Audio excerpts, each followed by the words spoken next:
ঘরে কি বাজার টাজার আছে? হ্যাঁ, সবকিছুই আছে। তুমি শুধু আসার সময় গরুর গোশত নিয়ে আসো। আচ্ছা ঠিক আছে, আমি যাই তাহলে। হ্যাঁ বাবা, কিছু বলবা? রোজা 15টা চলে গেল, তোর শ্বশুর বাড়ি থেকে রমজানের উপহার সামগ্রী যে আসলো না, এটা কি তুই খেয়াল করছিস? বাবা, তুমি তো সবই জানো। ওর বাবা মানে আমার শ্বশুর, উনি তো রিক্সা চালায়, উনি কিভাবে পারবে বলো? দেখ তারিকুল, তোর বোনের শ্বশুর বাড়ি আমরা যদি রোজার উপহার সামগ্রী 50,000 টাকার পাঠিয়ে থাকি, আমরা কি একটু তোর শ্বশুর বাড়ি থেকে পাওয়ার আশাবাদী না? বাবা, আমাদের সাথে ওদের সাথে মিলালে হবে না তো। আমার শ্বশুর একদম রিক্সা চালক। তা আমার জানার দরকার নেই। সমাজ বলে একটা কথা আছে, আমার বন্ধু বান্ধব আছে, তারা যদি জিজ্ঞাসা করে আপনার ছেলের শ্বশুরবাড়ি থেকে কি পাঠিয়েছে রমজান উপলক্ষে, আমি তখন কি করব? মাথা নিচু করে থাকবো? দেখ, আমি কোনোদিনই মাথা নিচু করে থাকিনি, মাথা উঁচু করে চলেছি। বাবা, তুমি একটু বোঝার চেষ্টা করো। আর কি বোঝার চেষ্টা করব? বৌমা, তুমি তোমার বাবাকে ফোন দিয়ে বলতে পারলা না যে ঈদের মধ্যে কিছু বাজার সামগ্রী পাঠাইতে? তুমি জানো না আমাদের বংশের একটা রীতিনীতি আছে, আমরা আত্মীয় স্বজনদের বাড়িতে বাজার সামগ্রী পাঠাই আর তারাও পাঠায়। এই জ্ঞানটা কি তোমার নাই? তোমার বাবার নাই? বাবা, উনি পাঠাবে কিভাবে? ওনার তো ওরকম সামর্থ্যই নাই। তোমার বাবা চুরি করে দিবে না ডাকাতি করে দিবে তা আমি জানি না। আমি শুধু জানি আমার বাসায় যেন উপহার সামগ্রী আসে।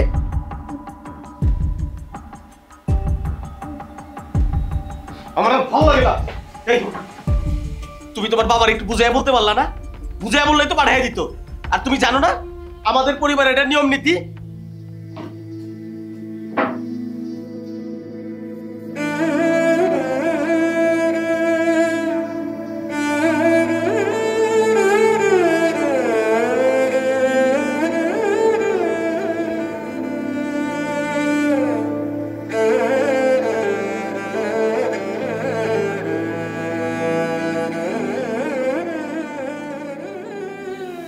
মারে, কেমন আছো?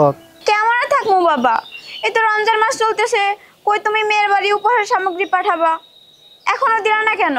মারে, তুই তো জানোস আমি তো সাধারণ একটা রিক্সাওয়ালা।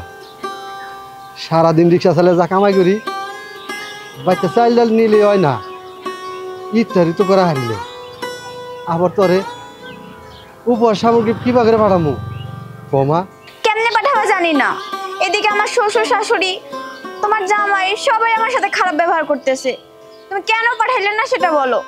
কি করবো রে মা, কিছুই বুঝতেছি না আমি। বাবা, তুমি যদি এবার উপহার সামগ্রী না পাঠাও তাহলে মনে হয় আমার সংসার টিকবে না। তুমি কিছু একটা করো বাবা। আচ্ছা, তুই চিন্তা করিস না, আমি দেখতেছি। দেখো বাবা, তুমি ধার দেনা করে যেভাবেই পারো তুমি বাজার পাঠাও।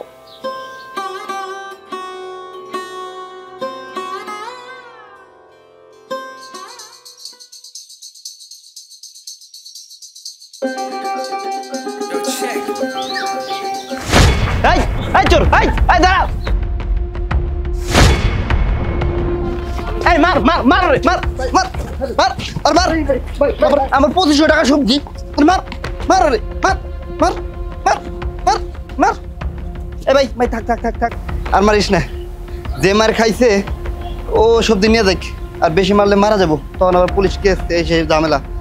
যা শালা ফকির কোথাকার, ছিনতাইকারীর জন্য ঠিক মতো রাস্তাঘাটে চলাও যায় না।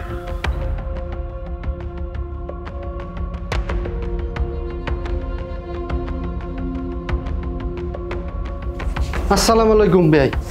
বিয়াই, এই রোজার আপনাকে উপহার সামগ্রী নিয়ে আইছি। বিয়াই, একটা অনুরোধ, আমার মেয়ের সংসারটা ভাঙেন না।